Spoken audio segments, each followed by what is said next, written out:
የተወደዳችሁ ተመልካቾቻችን እንግዲህ በዛሬው ዕለት የህንዱ ጠቅላይ ሚኒስትር ናሬንድራ ሞዲ በኢትዮጵያ እያካሄዱ የሚገኘውን ይፋዊ የስራ ጉብኝት አስመልክቶ መረጃዎቻችን ትኩረታቸውን ያደርጋሉ። ታዲያ በትናንትናው ዕለት በኢትዮጵያ ዓለም አቀፍ አየር ማረፊያ ሲመጡ ምን አይነት አቀባበል ተደረገላቸው የሚለውን ደግሞ በምስል ተከታትለን እንመለስ።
የዜና አዲስ መረጃዎችን ከመላው የስቱዲዮና የስርጭት ባለሙያዎች ጋር በጋራ በመሆን ሳህለ ገብርኤል ተባረክ የመረቁ ቆይታ አደርጋለሁ።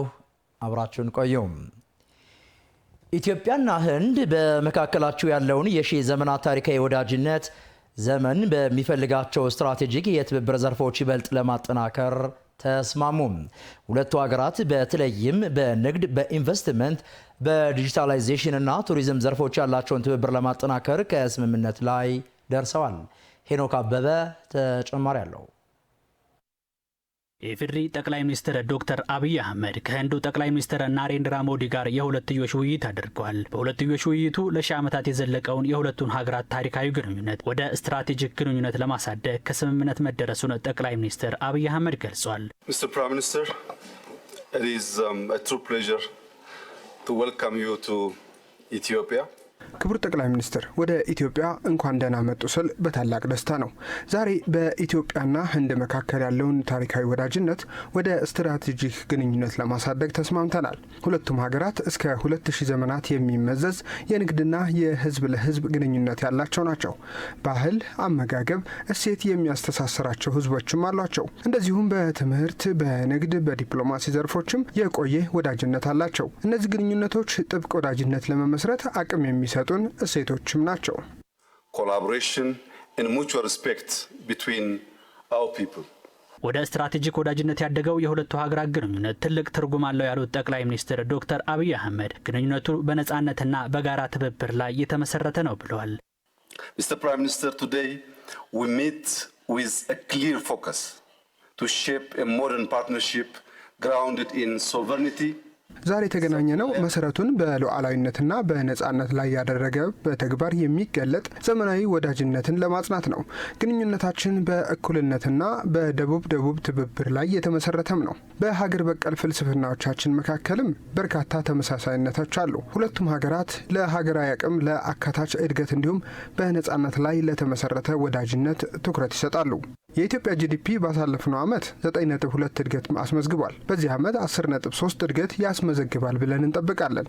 ለዚህ እድገት ደግሞ በኢትዮጵያ የተሰማሩ ከ650 በላይ የህንድ ባለሀብቶች አሻራም ስላለበት አሁንም ያለንን ግንኙነት ወደ ስትራቴጂክ ግንኙነት ማሳደጋችን በእውነት ትክክለኛ ውሳኔ ነው። I think our decision today that we elevate our historic relationship to strategic relationship is the right decision. በሁለቱ ሀገራት መካከል ለዘመናት የዘለቀውና በወንድማማችነት ላይ ያተኮረ ወዳጅነት ተፈጥሯል ያሉት ጠቅላይ ሚኒስትር ናሬንድራ ሞዲ ሁለቱ ሀገራት ብዝሃነትና እኩልነት የሰፈነባቸው መሆናቸው የሚጋሩት ተመሳሳይነት መሆኑን ገልጿል።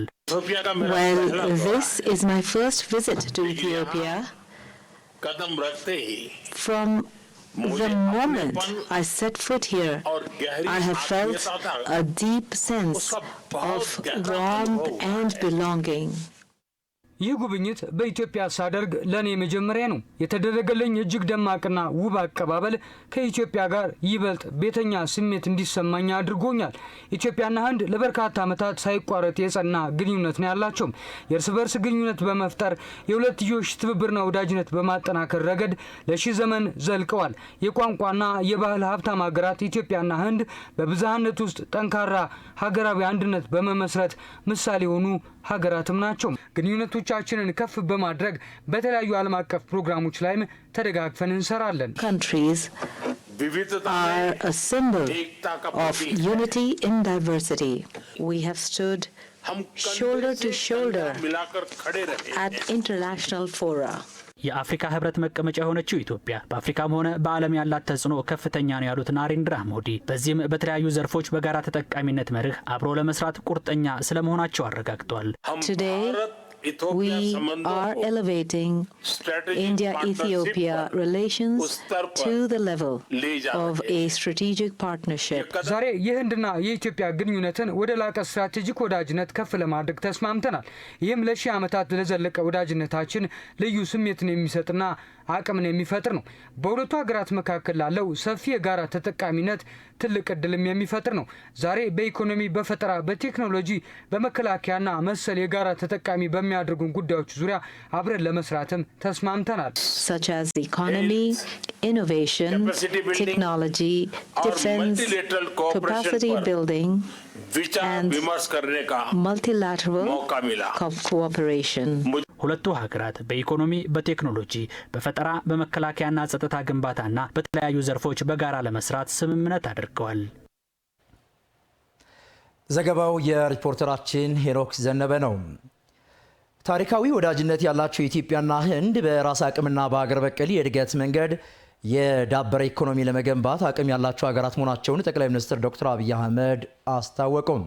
ጠቅላይ ሚኒስትር አብይ ኢትዮጵያ በአምራች በዲጂታላይዜሽን ዘርፍ ከብክለት ነጻ በሆነው የኃይል አማራጭ ለበርካታ ወጣቶች ስራ ዕድል ፈጠራ ላይ ያላቸውን ትብብር ለማሳደግም ተስማምተዋል።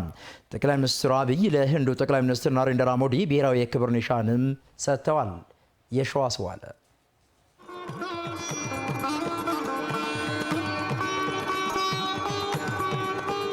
የኢትዮጵያና የህንድ ግንኙነት ክፍለ ዘመናትን የተሻገረ ነው። የሁለቱ ሀገራት ግንኙነት ከንግድም ባለፈ በባህል የተሳሰረ ስለመሆኑ ይገለጻል። ህንድ ከእንግሊዝ ቅኝ ግዛት ነጻ ከወጣችበት እንደ ጎርጎሮሳውያኑ አቆጣጠር 1947 ጀምሮ የሁለቱ ሀገራት ዲፕሎማሲያዊ ግንኙነት በተጠናከረ መልኩ ተጀምሯል። በአሁኑ ወቅትም ህንዳውያኑ በተለያዩ የማኑፋክቸሪንግና የኢንቨስትመንት ስራዎች ላይ በኢትዮጵያ እየተሳተፉ ይገኛሉ። የህንዱ ጠቅላይ ሚኒስትር ናሬንድራ ሞዲም ትናንት ማምሻውን አዲስ አበባ ሲገቡ የግንኙነታቸውን ጥንካሬ ያልና ክብራቸውን የሚመጥን ደማቅ አቀባበል ተደርጎላቸዋል። በአዲስ ኢንተርናሽናል ኮንቬንሽን ማዕከልም ለህንዱ ጠቅላይ ሚኒስትር ናሬንድራ ሞዲ ደማቅ አቀባበል ተደርጎላቸዋል። ጠቅላይ ሚኒስትር አብይ አህመድ የህንዱ አቻቸው የኢትዮጵያ ጉብኝት ከዲፕሎማቲክ ግንኙነትን በላይ ስለመሆኑ አንስቷል። It is a great honor to welcome you to Addis Ababa. ወደ አዲስ አበባ በመምጣቱ ትልቅ ክብር ተሰምቶናል። ከተማችን ታሪካዊነቷን ሳትለቅ የወደፊቱን በሚያሳይ መልኩ ነው የተገነባችው። ይህም ከተማችንን ታሪካዊት ቅርስ ብቻ ሳትሆን የእውነተኛ እድገት ተምሳሌትነቷን የሚያስታውሰን ነው። ክቡር ጠቅላይ ሚኒስትር፣ የእርሶ ጉብኝት ዲፕሎማሲያዊ ጉብኝት ብቻ አይደለም። ሁለት በትላልቅ ሀሳቦች የሚግባቡ ሀገራት የሚያደርጉትና ለውጥን የሚፈጥር ግንኙነት ነው። Your visit, Mr. Prime Minister, is beyond a diplomatic occasion. ሁለቱ ጥንታዊ ስልጣኔ ያላቸው ሀገራትም በራስ አቅም በማደግ ላይ እንደሚገኙ ጠቅላይ ሚኒስትር አብይ አህመድ አውሰው ግንኙነታቸው በጥንካሬ እየቀጠለ እንደሚገኝም ተናግረዋል። Mr. Prime Minister, Ethiopia and India stand at the threshold of great opportunities. Our history is long, our bonds are deep. ክቡር ጠቅላይ ሚኒስትር፣ ኢትዮጵያና ህንድ ከምንም ተነስተው ለእድገት የተነሱ ሀገራት ናቸው። ታሪካችን የረጅም ጊዜ ነው። የእርስ በርስ ግንኙነታችን ደግሞ ጥልቅ ነው። ጠቃሚው የግንኙነታችን ምዕራፍ ደግሞ አሁን ተጀምሯል። ልክ እንደ ህንድ ሁላ ጥንካሬያችንን እየፈጠረን የምንገኘው በራሳችን አቅም በቤታችን ውስጥ ነው። ልክ እንደ ህንድም ነጻነታችንን በራሳችን ኃይል እየጠበቅን እንገኛለን። ክቡር ጠቅላይ ሚኒስትር፣ የእናንተ ራዕይ በተግባራዊ መንግስት ይመራል። በወዳጅነት ግንኙነትን በሰፊው ያምናል። ይህም ቀጥታ ለእኛ እንደተነገረ ነው የሚቆጠረው። እኛም መደመር የተሰኘ የራሳችንን ራዕይ የምንጽፍበት የረጅም ጊዜ እሳቤ አለን። ይህም የሁለታችንን ሀገራት አቅምን እጥፍ ያሳድጋል። የኛ ሀገር የጥንት ስልጣኔ ያላት ምድር ነች። አሁን ደግሞ ለመጪው ትውልድ በሚመጥን መልኩ እየገነባናት እንገኛለን። ይህም የምንጋራው ገጽታ ነው። እድሎችንም በሰፊው የሚከፍትልን ነው። Our nations draw wisdom from ancient civilizations. ጠቅላይ ሚኒስትር አብይ በኢትዮጵያ በአምራች ኢንዱስትሪ፣ ዲጂታል ዘርፍና ከብክለት ነጻ በሆነው የኃይል አማራጭ ለበርካታ ወጣቶች ስራ ዕድልን እየፈጠረች እንደምትገኝ ገልጿል። Mr. Prime Minister, factories can create dignified jobs. Digital platforms can reach communities across our countries. Clean energy can power our industries and transform our farms. ክቡር ጠቅላይ ሚኒስትር፣ ፋብሪካዎቻችን ከፍተኛ የስራ ዕድሎችን በመፍጠር ላይ ናቸው። ዲጂታል ዘርፉን በመላ ሀገራችን የተስፋፋ ይገኛል። ከብክለት ነጻ የሆነው የኃይል አማራጫችንም ኢንዱስትሪዎቻችንን እና ምርቶቻችንን በመለወጥ ላይ ነው። ኢትዮጵያውያን ስራ ፈጣሪዎች ወደ ህንድ ባንጋሎር በመሄድ ዓለም አቀፍ ተፎካካሪ ድርጅትን ፈጥረዋል። ወጣቱ ዜጋም ለፈጠራ ለመምራትና መጪውን ጊዜ ለማስተካከል በከፍተኛ ሁኔታ እየሰራ ነው። ኢትዮጵያና ህንድ ፍላጎቶቻቸውን ብቻ አይደለም የሚጋሩት ውጤትና ዋጋ አላቸው። ለህዝባችን ነጻነት፣ ክብርና ሉዓላዊነት እንዲሁም እድገት እየሰራን ነው። ግንኙነታችን ስትራቴጂክ ነው። የረጅም ጊዜና ጥልቅ መሰረት የያዘ ነው። በጋራ መከባበር ላይ ያተኮረ ነው። ኢትዮጵያና ህንድ የሚጋሩት ምኞት ሲኖራቸው ምን ያክል ጠንካራ ኃይል እንደምንሆን ለዓለም ማሳየት እንችላለን። እድገታችን በክብር የተለወሰና እድገታችንም ለሉዓላዊነታችን መሰረት ነው። አገራቱም መጪውን ጊዜ ለተሻለ ተጠቃሚነትና ተጽዕኖ ፈጣሪነት እየተንደረደሩ ይገኛሉ። Progress grounded in dignity, development anchored in sovereignty, and nations shaping their own future with purpose, vision, and lasting impact. የህንዱ ጠቅላይ ሚኒስትር ናሬንድራ ሞዲ ደግሞ በተደረገላቸው አቀባበል እጅግ ክብር እንደተሰማቸውና የሁለቱ ሀገራት ግንኙነት ከንግድና ኢንቨስትመንት በላይም እንደሆነ ገልጿል። ጤና ይስጥልኝ።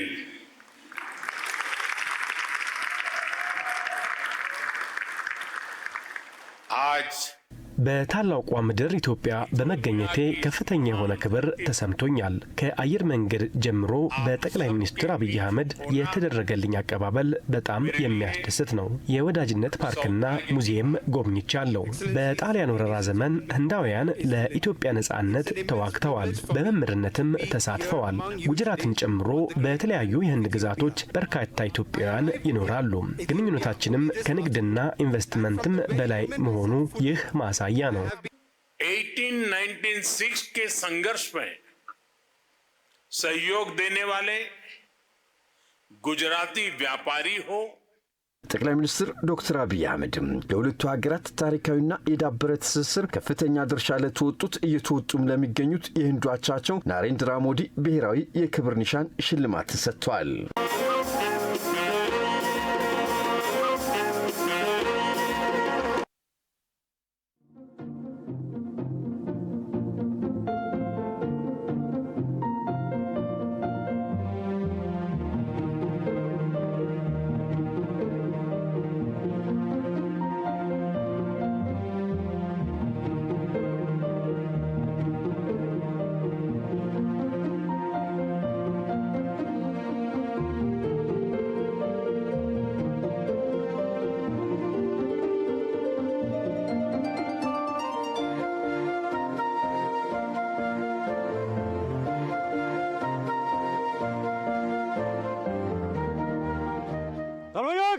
ለክቡር ለህንድ ጠቅላይ ሚኒስትር በብረት ሰላም በል።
ቀጥለናል። የተወዳችሁ ተመልካቾቻችን እንግዲህ ቀደም ብለው የህንዱ ጠቅላይ ሚኒስትር ናሬንድራ ሞዲ በታላቁ ቤተ መንግስት የተደረገላቸውን ወታደራዊ የክብር አቀባበል ነበረ ተመልክተን የመጣ ነው።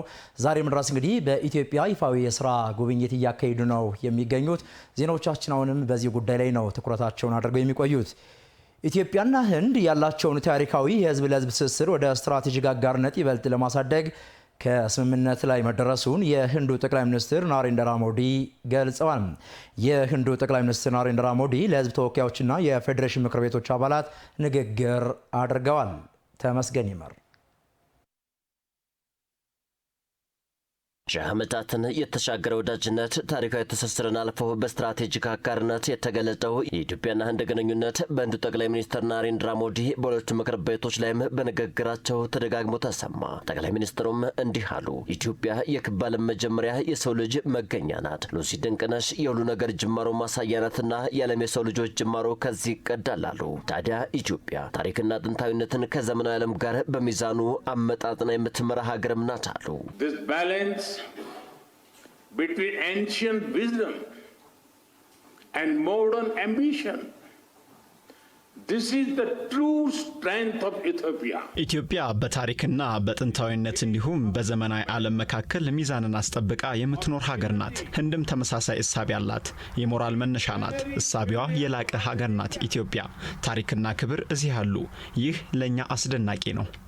They inspire us to take pride in the heritage, culture, national beauty, and protect the motherland. የኢትዮጵያና ህንድ ግንኙነት ህንድ ነጻነቷን ካወጀችበት ጊዜ ጀምሮ ስለመሆኑ ያነሱት ጠቅላይ ሚኒስትር ናሬንድራ ሞዲ አሁን ላይ የሁለቱ ሀገራት ትስስርና ዲፕሎማሲያዊ ግንኙነት በህዝብ ለህዝብ የተሳሰረ በበርካታ ልማቶችም የካበተ ነው ብለዋል። ከአዲስ አበባ እስከ ድሬዳዋ፣ ከባህር ዳር እስከ መቀሌ ድረስ በሁሉም አካባቢዎች ትምህርትን የሚለግሱ የህንድ መምህራንን ለአብነት አንስተዋል።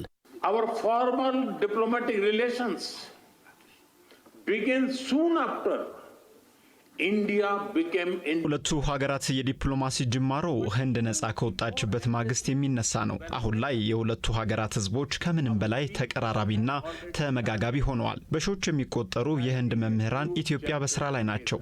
አዲስ አበባና ድሬዳዋን ያካለለ ከባህር ዳር እስከ መቀሌ የተዘረጋ ስራ ላይ ናቸው። ይህ ቀላል ትርጉም ያለው አይደለም። In Addis Ababa, in Diredava, from Bahidar to Mekele. አሁን ላይ ኢትዮጵያ ተመራጭ የህንድ ኢንቨስተሮች መዳረሻ ሆናለች የሚሉት ጠቅላይ ሚኒስትር ሞዲ በግብርና፣ በኢንዱስትሪ፣ በጤናና ሌሎች ዘርፎች ላይም እየሰሩ ነው ብለዋል። በሀገራቱ መካከል ያለ የኢንቨስትመንት ትስስርን በማጉላት በኩል ስምምነት ላይ ተደርሷልም ብለዋል። ከጠቅላይ ሚኒስትር ዶክተር አብይ አህመድ ጋር የሀገራቱ ግንኙነት ከታሪክ ባሻገር በስትራቴጂክ የሚገለጥ ይሆን ዘንድም ተስማምተናል አሉ። Indian companies are among the largest foreign investors in Ethiopia. አሁን ላይ በርካታ የህንድ ድርጅቶችና ኢንቨስተሮች በኢትዮጵያ በተለያዩ ዘርፎች ተሰማርተዋል። ከ5 ቢሊዮን ዶላር በላይ የሆነ ሀብትን ፈሰስ አድርገዋል። ይህ ግን ጅማሮ እንጂ ፍጻሜ አይደለምና የኢፌዴሪ ጠቅላይ ሚኒስትር ዶክተር አብይ አህመድ የሀገራችንን ግንኙነት ከታሪክ ባሻገር በስትራቴጂክ ግንኙነት የሚገልጽ እንዲሆን ተስማምተናል። Our partnership has a lot more potential. That is why Prime Minister Dr. Abiy Ahmed and I took a big step forward yesterday. በማዕድን፣ በቴክኖሎጂና በፈጠራ፣ በአቅም ግንባታ እንደዚሁም በሰላምና ጸጥታ ዘርፍም የጋራ ስምምነትን አድርገናል ያሉት የህንዱ ጠቅላይ ሚኒስትር ናሬንድራ ሞዲ በመከባበርና በጋራ ተጠቃሚነት ላይ የተመሰረተው የሁለቱ ሀገራት የዲፕሎማሲ ጉዞ ለዚህ ስኬት በር ከፋች ነው ብለዋል። The future of our peoples through cooperation in food security. የሁለቱ ሀገራት ህዝቦች ቀጣይ ዕጣ ፈንታ ያማረ ነው። በመመካከርና በጋራ ተጠቃሚነት ላይ የተመሰረተ ነው። በሰላምና ደህንነት፣ በታዳሽ ኃይልና በመሰል ዘርፎችም በጋራ ለመስራት ተስማምተናል።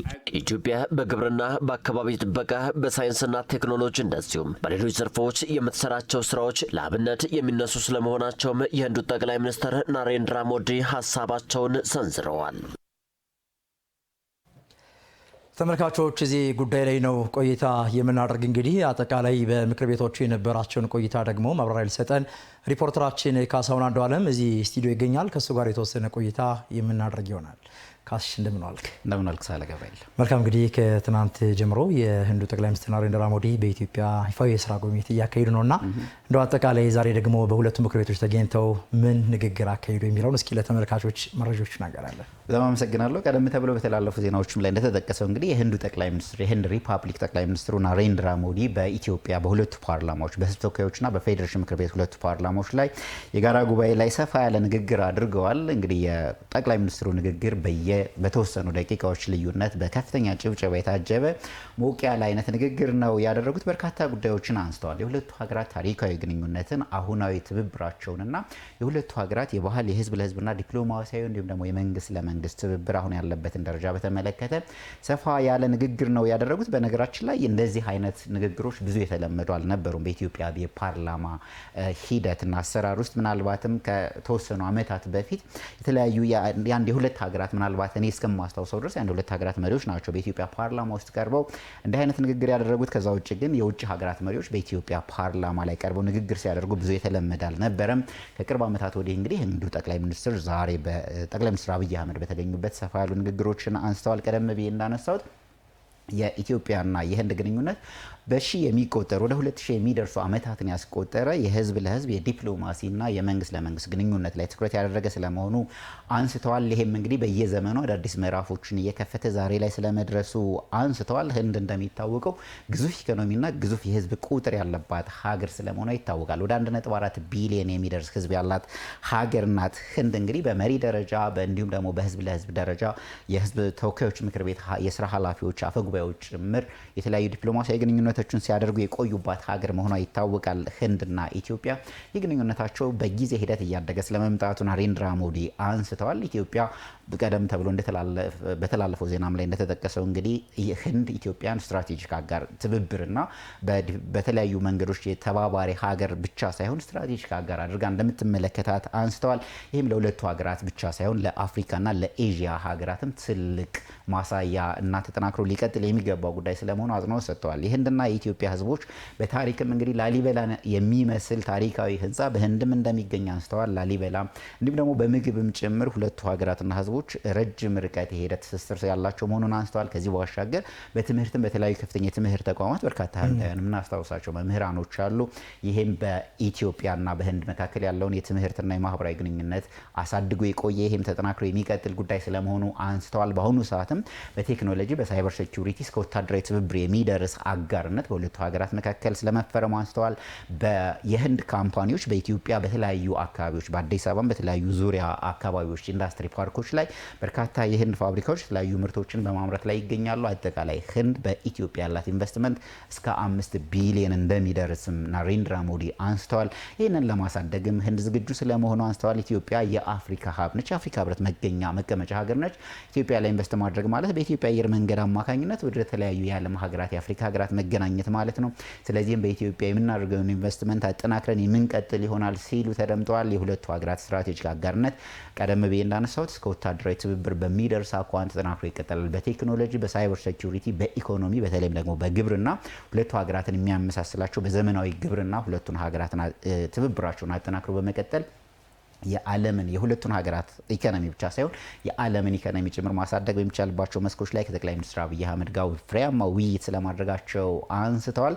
በተለየ መልኩ ናሬንድራ ሞዲ ንግግራቸውን አድርገው ከጨረሱ በኋላ የፓርላማ አባላትን ተዘዋዝረው ኦልሞስት ግማሽ የሚባሉትን እየዞሩ ሲጨብጡ ነበረ። እንግዲህ ይህ ትብብራችን ተጠናክሮ የሚቀጥል ነው የሚሆነው።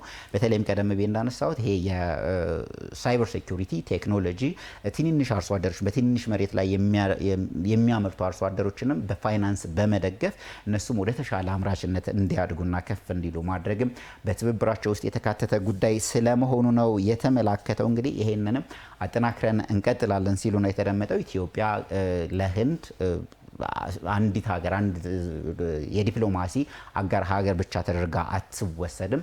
ይሄኛው ከ2000 ዓመታትን የዘለቀ የህዝብ ለህዝብ ትስስሯ በቀጣይም ተጠናክሮ የሚቀጥል ይሆናል። በኮቪድ ወረርሽኝ ጊዜ እንኳን የሁለቱ ሀገራት ትብብር ተጠናክሮ የቀጠለበት ወቅት ስለመሆኑ አንስተዋል። በተለያዩ ክፉ ወቅቶች እንኳን የሁለቱ ሀገራት ትብብር የተቋረጠ አልነበረም። በኮቪድ ወቅት እንኳን የተለያዩ የሕክምና መሳሪያዎችን ወደ ኢትዮጵያ ከላኩ ሀገራት መካከል ቀዳሚዋ ህንድ እንደነበረችም ጠቅሰዋል። በአጠቃላይ ሰፋ ያለ ንግግር አንስተዋል። ቀደም ተብሎ በተላለፈው ዜና ላይ እንደተጠቀሰው ቀሪ ጉዳዮችም የሁለቱ ሀገራት ቀጣይ ትብብር ምን ይመስላል፣ ምናልባት በብሪክስ ማዕቀፍ ውስጥ ምን አይነት ግንኙነት ይኖራቸዋል፣ የአፍሪካ ህብረት በቡድን 20 ሀገራት መካከል ቋሚ መቀመጫ እንዲያገኝ የመጀመሪያውን ሀሳብ ካነሱ ሀገራት መካከል ህንድ ትጠቀሳለች። ኢትዮጵያም በብሪክስ ውስጥ ቋሚ አባል ሀገር እንድትሆን ሙሉ ድጋፏን የሰጠችው ሀገር ነች። ስለዚህ ይሄ ትብብራቸው በቀጣይስ ምን መልክ ይኖረዋል የሚለውን በቀጣይ ዜና ወጃ ሰዓታችን የምናነሳ ይሆናል። መልካም ሪፖርተራችን ካሳሁን አንዱዓለም እዚህ ስቱዲዮ ተገኝተህ ላደረስከን ተጨማሪ መረጃ እጅግ አድርገን እናመሰግናለን። መልካም ቀን ተመኘው። አመሰግናለሁ።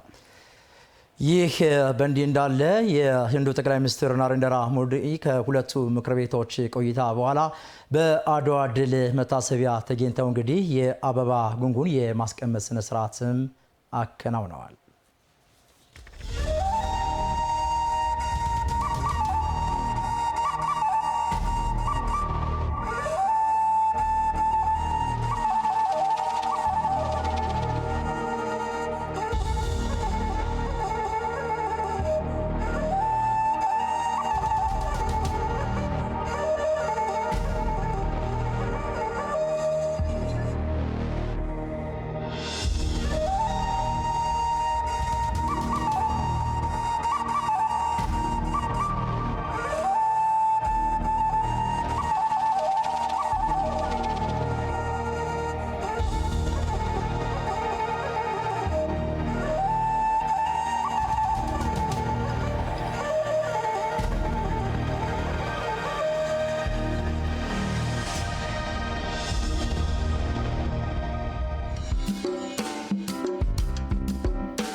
ተመልካቾች እንግዲህ ቀደም ብለን የህንዱ ጠቅላይ ሚኒስትር ናሬንድራ ሞዲ በኢትዮጵያ እያካሄዱ የሚገኙትን ይፋዊ የስራ ጉብኝቶች የተመለከቱ መረጃዎችን ወደ እናንተ ስናጋራ ቆይተናል። አሁን ደግሞ ወደ ሌሎች መረጃዎቻችን እናልፋለን። በኢትዮጵያ ተከታታይ ቴሌቪዥን ድራማ ታሪክ በይዘቱና በአቀራረቡ ለየት ያለ ውብ አዲስ የተሰኘ የቴሌቪዥን ድራማ በአዲስ ሚዲያ ኔትወርክ ሊተላለፍ መሆኑ ተገለጸ። የድራማውን ይዘትና ያካተታቸውን ጉዳዮች የተመለከተ መግለጫና በጋራ አብሮ ለመስራት የሚያስችል የስምምነት ፊርማ መርሃ ግብርም ተካሂዷል። ቤተልሔም አየነው ተከታትለዋለች። የትውልድ ድምጽ የሆነው አዲስ ሚዲያ ኔትወርክ ለተደራሾቹ በሁሉም አማራጮች የመረጃ ፍላጎትን ከማርካት ባለፈ በመዝናኛው ዘርፍ የከተማዋን ነዋሪዎች የሚመጥኑ አዳዲስ ይዘቶችና አቀራረቦችን ይዞ በግስጋሴ ላይ ይገኛል። ተቋሙ የዚሁ ፈጣን እርምጃው ማሳያ የሆነ በቅርቡ ለተመልካቾች የሚደርስ ተከታታይ የቴሌቪዥን ድራማ ለመጀመር በኢትዮጵያ የፊልም ኢንዱስትሪ ውስጥ የሚታወቁ ቀዝቃዛ ወላፈን፣ ቀይ ስህተት እንዲሁም አባይ ዌስ ቬጋስን ጨምሮ ከሀገር ውስጥ አልፎ በዓለም አቀፍ ደረጃ እውቅና በተቸራቸው የፊልም ስራዎቹ የሚታወቀው የኪነ ጥበብ ሰው ቴዎድሮስ ተሾመ ጋር የስምምነት ፊርማ አካሂዷል። በአይነቱና በአቀራረቡ በሀገራችን እስከዛሬ ከታዩ ተከታታይ የቴሌቪዥን ድራማዎች የተለየ መሆኑ የተነገረለትና ውብ አዲስ የተሰኘው ድራማው ከመጀመሩ በፊት የተዋንያን ውድድርና መረጣ የሚከናወን ይሆናል። ይህ ለጀማሪ የኪነ ጥበብ ባለሙያዎች ወደ ኢንዱስትሪው ለመቀላቀል በር ከፋች መሆኑም ተጠቁሟል። አዲስ ሚዲያ ኔትወርክ በመዝናኛው ዘርፍ በቅርቡ የተጠናቀቀው አዲስ ታለንት ሾውን ጨምሮ ቅዳሜን ከኛ ጋር የተሰኘ አዲስ የመዝናኛ መሰናዶና ሌሎች ደረጃቸውን የጠበቁ ህብረተሰቡን የሚያሳትፉ ዝግጅቶችን እያመረተ መሆኑን ያነሱት የተቋሙ ዋና ስራ አስፈጻሚ አቶ ካሳሁን ጎንፋ በአዲስ እይታ የመጣው አዲስ የሚጀምረው ውብ አዲስ ተከታታይ የቴሌቪዥን ድራማ ከተማዋን ብሎም ተቋሙን የሚመጥን ስራ ለመስራት ለተያዘው ግስጋሴ አጠናካሪ እርምጃ ነው ብለዋል። አሁን በታለንት ሾው ጀመርን፣ በተለያዩ የቅዳሜ ከኛ ጋር በሚለው ጀመርን፣ በእሁድ ላይ ጀመርን። እሱም ደግሞ በቂ አይደለም የሚለውን አሁንም ሀሳብ ያመጣን ዛሬ በዋናነት ያበሰርነው ድራማ ተከታታይ ድራማ ውብ አዲስ ብለን ያመጣነው ድራማ ሆነን ለመናገር ትልቅ ለተቋማችንም ለከተማችንም ትልቅ እድገትን ይዞ የሚመጣ ነው ብዬ አስባለሁ። ከተማዋ በየጊዜ እያደገች ይሄን የሚመጥን ኮንተንት ያለው ስራ ግን መሰራት አለበት ነው። ዛሬ የጀመርነውና ያበሰርነው ይሄንን ይመልሳል ብለን እናስባለን። ድራማው ለአዳዲስ ተዋንያን በር ከፋች መሆኑ ብሎም በብዙ መልኩ ለበርካታዎች እድል ማምጣቱና አዲስ ይዘት ያቀፈ መሆኑ የተቋሙን ተደራሽነትና የህዝብ ተቀባይነት ይበልጥ ከፍ የሚያደርግ ስለመሆኑም አመላክተዋል። አሁን በየጊዜው ወጣቶቻችን የሚሳተፉበት አዲስ ሀሳብ ነው ያልነው። ዝም ብሎ ድራማ መስራት አይደለም። እዛ ውስጥ የሚያገኙት ተስጦ ራሱ አንድ ለራሳቸው ትርፍ ያገኛሉ፣ ሁለተኛ በሽልማቱም የተሻለ ነገር ያገኛሉ፣ ሶስተኛ ለማህበረሰቡ ተጨባጭ እውቀት እየሰጡ ይሄዳሉ ማለት ነው።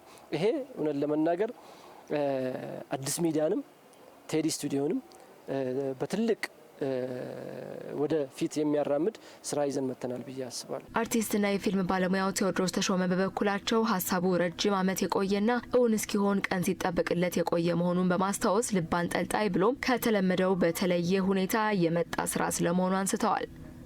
ውብ አዲስ ርዕሱ ነው የተቀየረው እንጂ እንግዲህ ስቶሪው እኔ ውስጥ ሲመላለስ 20 ዓመት አልፎታል። የመስራት አቅም ይጠይቃል። እንደገና ደግሞ በአንድ ፊልም ብቻ የሚወሰን አልነበረም። ያልወጣበት ምክንያት አሁን ኖርማሊ እኔ ፊቸር ለመጀመሪያ ጊዜ ነው ረዥም ተከታታይ ድራማ ስሰራ ከእናንተ ጋር። ከዚህ በፊት ፊልሞች ነው የምሰራው እና ይሄ ውብ አዲስ ደግሞ በአንድ ፊልም በ90 ደቂቃ የሚያልቅ አይደለም ታሪኩ ራሱ። ስለዚህ ምርጫው ብዙ ፊልሞች መስራት ተከታታይ ወይም ደግሞ እንዲህ አይነት አጋጣሚ መጠበቅ ነበርና ከ20 ዓመት በኋላ ነው የምወልደው። 20 ዓመት ያረገዝኩት ታሪክ ነው። አዲስ ሚዲያ ኔትወርክ ለለውጥና አዲስ ነገር ለመፍጠር ከአመራሩ እስከ ሰራተኞች ያለው ተነሳሽነት የሚደነቅ መሆኑን ያነሳው አርቲስት ቴዎድሮስ ይህን ታሪካዊ ስራ ከተቋሙ ጋር ለመስራት ፍላጎት እንዲያድርበት ማድረጉን ተናግሯል። እኔ ከስራ አስኪያጁ ጋር የመገናኘት እድል ነበረኝ። ሳወራው እስካሁን ካወራዋቸው ሌሎች የቴሌቪዥን ኃላፊዎች ተቀባይነቱ በጣም አስደሳች ነበር። የስራ አስኪያጁ እና አብሮ ለመስራት ያለው ፍላጎት፣ ቴሌቪዥን ጣቢያውን ለማሳደግ ያለው ፍላጎት ያስገርም ነበር።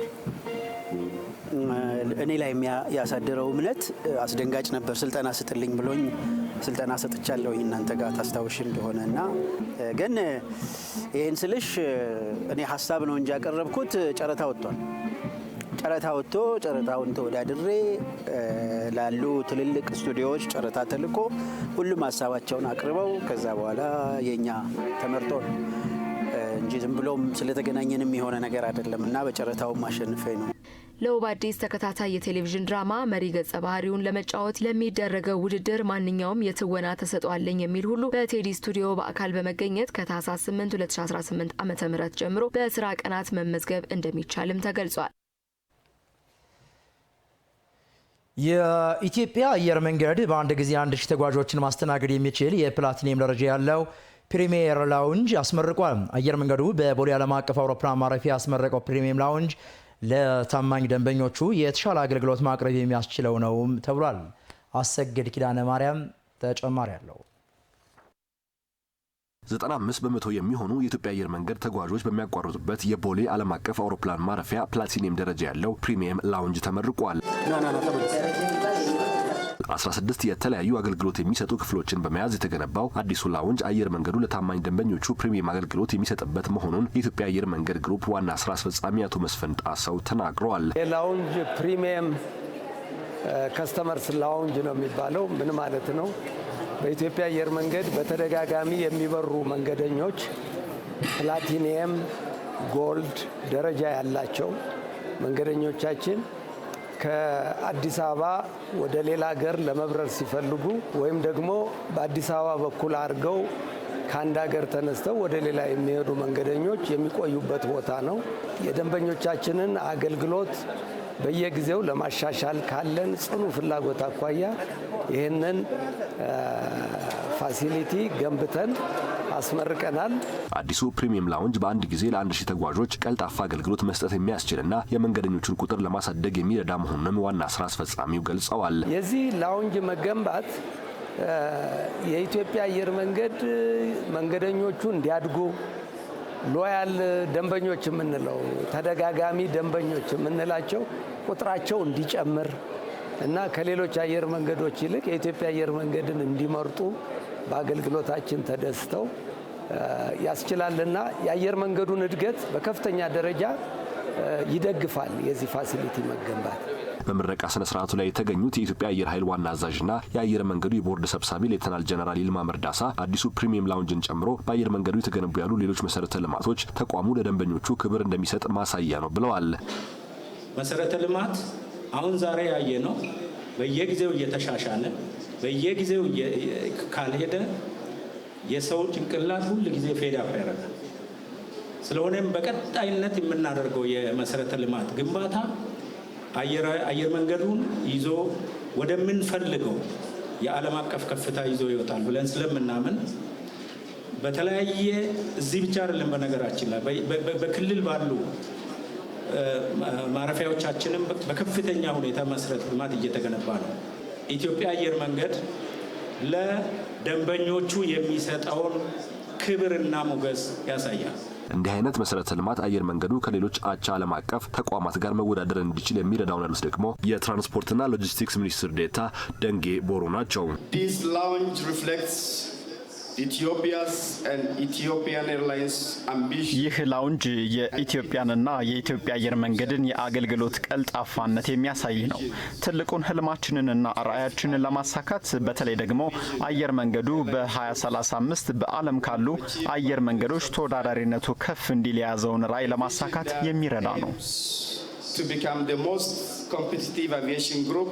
የኢትዮጵያ አየር መንገድ አሁን ካስገነባው ፕላቲኒየም ደረጃ ካለው ላውንጅ በተጨማሪ የብርና የወርቅ ደረጃ ያላቸው ላውንጆች እንዳሉትም ነው የተነገረው።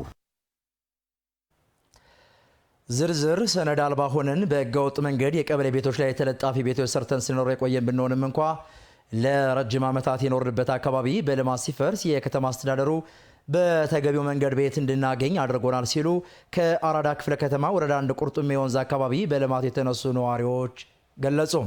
ለአዲስ ሚዲያ ኔትወርክ አስተያየታቸውን የሰጡ የልማት ተነሺዎቹ አካባቢው ለልማት ሲነሳ ህጋዊ ሰነድ የነበራቸው የልማት ተነሺዎች በአግባቡ ተስተናግደዋል፣ እኛ ግን ሰነድ አልባ ስለነበርን ስጋት ላይ ወድቀን ነበርን ይላሉ። ሰብስቤ ባዩ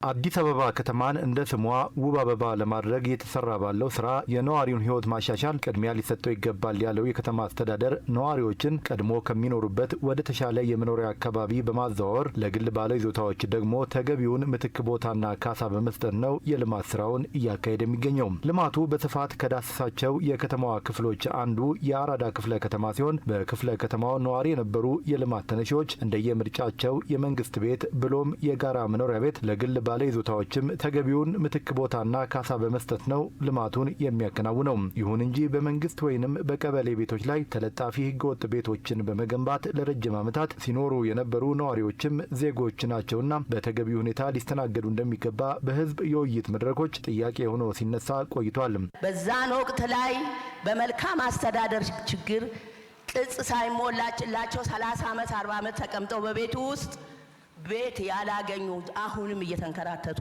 ያሉ አሉ። ይህንን መልካም ስራ የሚያጠለሻችን ትንሿን ነገር መዘው ስለሚጮህ እነዚህ ወገኖች ቢታሰቡ የሚል ነገር አቀርባለሁ።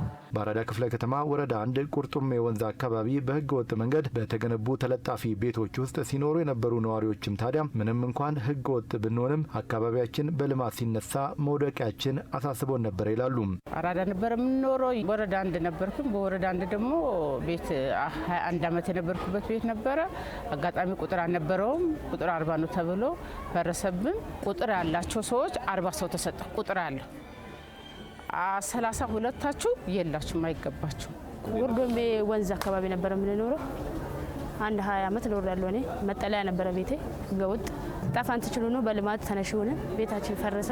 ለግማሻቸው ተሰጣቸው። በደንብ የተስተናገዱት እነሱ አሪፍ ነው የተስተናገዱት። ማንም የወደቀ የለም።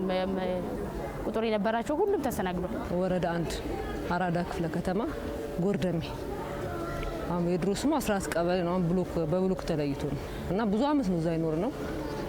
እንደዚህ ቁጥር ይሰጣቸዋል ተብለን ረጅም አመት ነው። አሁን 3 ልጆች ወልጄበታለሁ። እዛ ቤት ሰነድ አልባ ነው፣ ቁጥር የለውም። ህጋዊ አልነበረም። እንደዚህ ሰነድ አልባ ነበረ፣ ህገወጥ ነበረ። በልማት ውስጥ ያው እንደዚህ በስትክክል ያላቸው እነሱ በስትክክል ተስተናግደዋል። እኛ ብቻ ነን ያው ሰነድ አልባ ስለሆነ ሜዳ ላይ ያቺ ቆርቆሮ በቆርቆሮ የነበረችው አልፈረሰብን፣ ሜዳ ላይ ወደቅን። የከተማ አስተዳደሩ ታዲያ የነዋሪዎችን ጥያቄ በማድመጥ በቁርጡሜ ወንዝ አካባቢ በህገወጥ መንገድ ሲኖሩ የነበሩ ነዋሪዎችን ወርዶ በማወያየት በልደታ ክፍለ ከተማ የመንግስት ቤቶችን እንዲያገኙ አድርጓል። በዛ ስፍራ ላይ የምትኖሩትን ኑሮ በአይናችን ያየ ነው። ከዛም አካባቢው ደግሞ የወንዝ ልማቱ ሊሰራ ሲባል ቤት ያላቸው የቀበሌ ቤት ውስጥ ይኖሩ የነበሩ እንዲሁም የግል ቤት ያላቸው በመታዩት ትልቅ ስነ ስርዓት በደንብ ተስተናግደዋል። በጥገኝነት እንዲሁም ምንም አይነት መጠጊያ ሳይኖራችሁ የቆያችሁትና ረጅም ዘመን በእንደዛ አይነት የማይመች ለማሰብም በሚከብድ ሁኔታ ውስጥ የኖራችሁ የከተማችን ነዋሪዎች እናንተም የኛ ከተማ ነዋሪዎች ናቸው።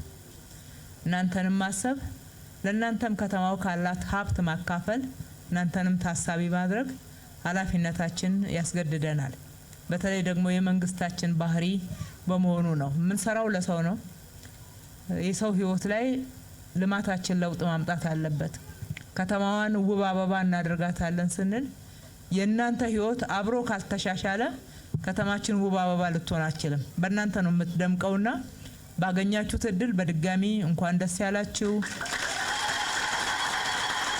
ተስፋ በቆረጥንበት ሰዓት የከተማ አስተዳደሩ ጎብኝቶንና ችግራችንን ሰምቶ አፋጣኝ ምላሽ ሰጥቶናል የሚሉት ነዋሪዎቹ ታዲያ የተስተናገድንበት መንገድም ካሰብነው በላይ ሆኖብናል ይላሉ። ከንቲባ መጣች ስታይ እንዴት ነው ምንድነው ምናምን ስትል እንደዚህ እዚህ ቦታ ላይ ብዙ ጊዜ ያቸዋለሁ እንዴት ነው ስትል እንደዚህ ሰነድ አልባ ነን። በሰነድ አልባነት እንደዚህ አይገባችሁም ማለት ነዋሪ ነን። ግን ነዋሪ ነን ስንላት በቃ መዝግቧቸው አለች። 46 ሰው መዘገበችው። ይኸው አልሐምዱሊላህ አሁን በጣም በጥሩ ሁኔታ ነው ያለን። እዛ ጊዜ ተቀብለውን እንትን ታሉን በኋላ በጣም በጥሩ ሁኔታ ነው ያለን። እንትን ትልቅ ነገር ነው። እኔ አሁን እንዲህ ብዬ ብገልጸው ግን በጣም እናት በላይ እናት አድርጎ ያከበሩን ሰዎች ናቸው። ለሁላችንም ስማችን እየተጠራ ከንቲባ ይዛን የነበረ ሰዎች ብለው አስተናገዱ። ቤት ሰጡ ልደታ ላይ አሪፍ በቃ እንደ አሪፍ ቤት እግዚአብሔር ይመስገን። ያለንበት እውነት ገምተንም አስበን የማናውቀው ህይወት ውስጥ ነው የገባነው። ኖረንም እኔም ይሄ ህይወት ይኖረኛል ብዬ አስቤ አላውቅም። ከነ ልጆቼ አሁን የምኖረው ወጥቼ ውሃ አለው ማብራት አለው ሁሉ ነገር የተሟላ እግዚአብሔር ይመስገን። እግዚአብሔር ይመስገን። ዛሬ ሩብ ቀን አርብ ቀን መጣች አየች። ይኸው ልደታ ክፍለ ከተማ ቁልፍ አስረከበ። ኧረ በስመ አብ እኔ እንጃ እኔ አይቼ አላውቅም። እመቤቴ እግዚአብሔር ይስጣት። እስክንመጣ ብሎ አላሰብነው ከፍቶ እስኪሰጡን እኔ እንጃ በስመ አብ። እኛ የነበርንበት ሁኔታ ከሞት አፋፍ ከሞት ልጆች ይዘን ብታይ እነዚህ ህፃናቶቹን ይዘን በቃ እግዚአብሔር ነው የምልህ። በቃ ተስፋ በቆረጥን ሰዓት እሷ መታ ካላየችን በእግዚአብሔር ትእዛዝ መታ አየችን፣ መዘገበችን ስማችን። በቃ ምንም ነገር እንትን እንዳትሉ እንዳታስቡ፣ መዝግቧቸው በስትክክል እንዲስተናገዱ ምን ብላ አስተካክላ ሄዳ እግዚአብሔር የተመሰገነ ይሁን። ይኸው አሁን እኔ ያለቀ እኔ ቤቱ ራሱ ስገባ ህልም ነው የሚመስለኝ። የ5 ሚሊዮን ኢትዮ ኮደርስ ስልጠና ያለምንም ክፍያ ባለንበት ሆነን መሰልጠናችን በተሰማረንበት ስራ ውጤታማ አድርጎናል፣ አዳዲስ ቴክኖሎጂ ሀሳቦች እንድናስብ አስችሎናል ሲሉ ሰልጣኞች ተናገሩ። ስልጠናውን ሁሉም ኢትዮጵያዊ እንዲወስዱና ኢትዮጵያ የያዘችውን የቴክኖሎጂ እድገት ጉዞ ማፋጠን እንደሚገባ ሰልጣኞች አሳስበዋል። ንጉሱ በቃሉ ተጨማሪ አለው። ኢትዮጵያ በቴክኖሎጂ ዘርፍ ተወዳዳሪና ተመራጭ ሀገር ለመሆን እየሰራች ካለችባቸው ጉዳዮች መካከል ዜጎቿን የቴክኖሎጂ ስልጠና እንዲወስዱ ማስቻል ነው። በዚህም የነገዋን ኢትዮጵያ በቴክኖሎጂ የምትመራና የምትታወቅ ለማድረግ ብሎም ኢትዮጵያውያን ከቴክኖሎጂ ጋር ያላቸውን ወዳጅነት ለማደራጀትና ተወዳዳሪ እንዲሆኑ ለማድረግ ጉልበት የሚሆን ነው 5 ሚሊዮን ኢትዮ ኮደርስ ኢኒሼቲቭ። ስልጠናው ኢትዮጵያውያንን በዌብ ፕሮግራሚንግ፣ በአንድሮይድ ማበልጸግ፣ በዳታ ሳይንስና አርቲፊሻል ኢንተለጀንስ መሰረታዊ የዲጂታል ክህሎት እንዲጨብጡ የሚያስችል ነው። በተለይ ስልጠናው ያለምንም ክፍያ በነጻ በየትኛውም ሁኔታ በመሰጠቱ ጥቅም እንዳስገኘላቸው ሰልጣኞች ይናገራሉ። ያለውበት ኢንዱስትሪም ከቴክኖሎጂ ጋር በየጊዜው ራሱን አፕዴት እያደረገ ስለሚሄድ እኔም ከጊዜ ጋር ለመራመድ ከቴክኖሎጂ ጋር ለመዛመድ የግድ ይሄንን መውሰድ ይጠበቅብኛል። ግን በግል ደግሞ ይቻላል ወይ ወደምለው ስንመጣ አክሰሱ ራሱ በእኛ ሀገር ያን ያክል የሚገኝ አይደለም፣ ታይምም የሚገኝ አይደለም። ባለውበት ሁኜ ያለምንም ክፍያ እንኳን የስልጠና ክፍያ የሬጅስትሬሽን የመመዝገቢያ ራሱ ክፍያ የለውም፣ በነፃ ነው አክሰስ የምናደርገው። ይህንን ተጠቅሜበታለሁ። ኢትዮ ኮደርስ ለኢትዮጵያ ሁላችንም በጣም ጠቀሜታ ያለው ነው። እኔም ያገኘሁት ያለውትን ያወቅኩትን ትንሽዬ እውቀቴን እንዲጨምር ፕራክቲካሊ እንዲማር አድርጎኛል። ኢትዮ ኮደርስ ስልጠና ከአርቲፊሻል ኢንተለጀንስ ጋር ያለው ትስስር አዳዲስ ሀሳቦችን በማፍለቅ ዓለም አቀፍ ተወዳዳሪ ለመሆን በማዘጋጀትና ብቁ እንዲሆኑ በማድረግ በቀጣይ የሚመጡ እድሎችን ለመጠቀም በር እንደሚከፍት ሰልጣኞች ይገልጻሉ። ኤአይ ኢትዮጵያን አርቲፊሻል ኢንተለጀንስ እና ኢትዮ ኮደርስ መንገድ ነው ወደ ኤአይ የምንገባበት፣ ፕራክቲስ የምናደርግበት፣ ራሳችን የምንዘጋጅበት ወይ ነው። ይህን ዓለም ጋር ኮምፒት እንድታደርግ በማሽን ለርኒንግ እንድትሰራ፣ በሮቦቲክስ እንድትሰራ ኤር ማሽን አሉ፣ ብዙ ኮምፒቲሽን አሉ። እዛ ውስጥ ግንዛቤ እንድትከት ያደርጋል፣ ስራን ያቀላል። ኮደርስ ስልጠና መሰጠቱ ለሀገራችን ለምትከተለው የአርቲፊሻል ኢንተለጀንስ ሂደት ያዘጋጃል የሚል ነገር ነው ያለኝ።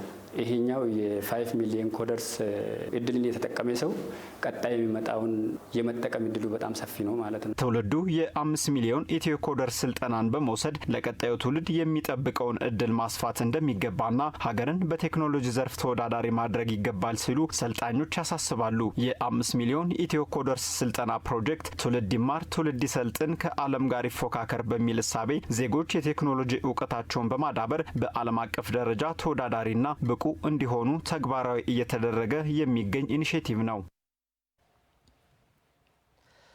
አዲስ አበባን የቱሪስት መዳረሻነት ከፍ ለማድረግ ሁሉም ዜጋ በተናበበ መልኩ ጸጋዎችን በማስተዋወቅ ረገድ ብራንዲንግ አምባሳደር ሊሆን እንደሚገባ ተጠቆመ። የአዲስ አበባ ከተማ ቱሪዝም ኮሚሽን ያዘጋጀውን አንደኛው የቱሪዝም ፎረም ተከትሎ ቱሪዝም ብራንዲንግ አዲስ አበባ በሚል መሪ ሀሳብ ለፖሊሲ ግብዓት የሚሆኑ ሀሳቦች የተነሱበት የውይይት መድረክ ተካሂዷል። ራሄል አበበ ተከታትለዋለች። የሀገሪቱ የኢኮኖሚ ሞተር ይሆን ዘንድ በትኩረት እየተሰራባቸው ካሉ ዘርፎች መካከል ቱሪዝም አንዱ ነው። የበርካታ ጸጋዎች ባለቤት የሆነችው አዲስ አበባም ጸጋዎቿን በማልማት የቱሪዝም ኢንዱስትሪውን ለማነቃቃት ባለፉት ጥቂት ዓመታት አያሌ ተግባራትን አከናውናለች።